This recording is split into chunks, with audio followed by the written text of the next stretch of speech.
السلام عليكم ورحمة الله. نادي الملعب التونسي هذا الكيان العريق وواحد من أندية العاصمة التونسية الذي تأسس سنة 1948 في رصيده 18 لقباً، حيث توج بلقب البطولة التونسية في 4 مناسبات، وكأس تونس 7 مرات، وكأس السوبر التونسي في مناسبة، كما أحرز كأس الرابطة مرتين وكأس الهادي شاكر مرتين. أما خارجياً فنال لقب البطولة العربية في مناسبتين. لكن لماذا نتحدث عن هذا النادي اليوم؟ حسناً، لنعود بالزمن إلى سنة 2015، حيث مباراة تجمع بين الملعب التونسي والنادي الإفريقي. هذه مباراة في البطولة الوطنية، حيث شهدت هذه المباراة أمور غريبة نشاهدها ثم نعود للتعليق عليها.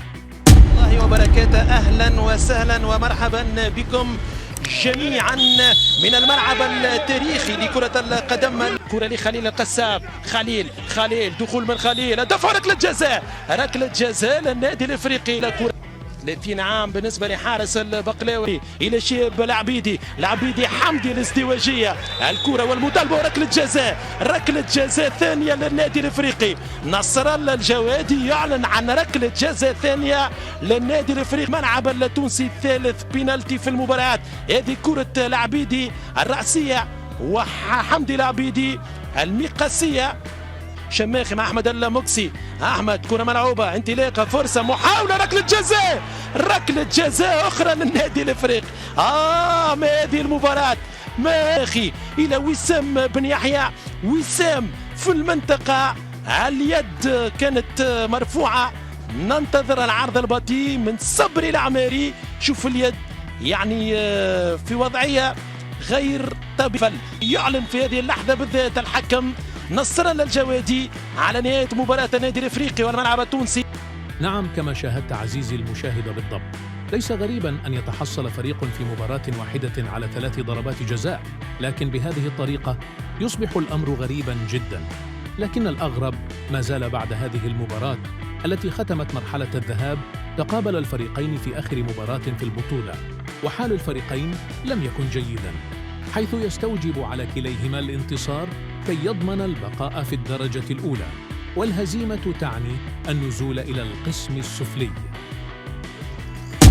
السياسيس الجولة 18 وكذلك الإتوال الجولة 24، وهذه الكرة والصادق السالمي يقول ضربة جزاء للاحتجاج من لاعبية الملعب التونسي. هاي الإعادة بالصورة والأخيرة، صابر خليفة يدخل مناطق الجزاء وفي حوار مع سليمان كشوكة المدافع، والحكم الصادق السالمي يقول ضربة جزاء لفائدة النادي.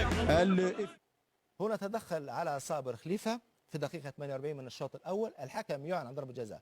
هنا صابر خليفة يحاول استقبال الكرة، وهنا شوف صابر خليفة، الرجل صابر خليفة تدخل ما بين ساقين ساق المدافع سليمان كشوك. ايوه سليمان كشوك. هنا تدخل صابر خليفة، شوف تدخل صابر، الخطأ موجود من صابر، الخطأ لصالح الملعب التونسي وليس النادي الافريقي. هذه اللقطة. نعم.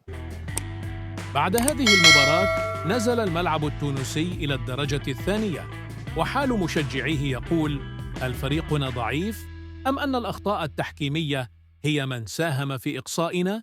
أم أنها أمور مدبرة لإسقاطنا؟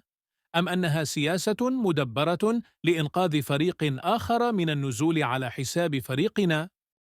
وبعد سنوات من الكفاح عاد هذا الفريق إلى الدرجة الأولى ليجد نفسه وجها لوجه أمام خصمه القديم، الفريق الذي كان سببا في سقوطه.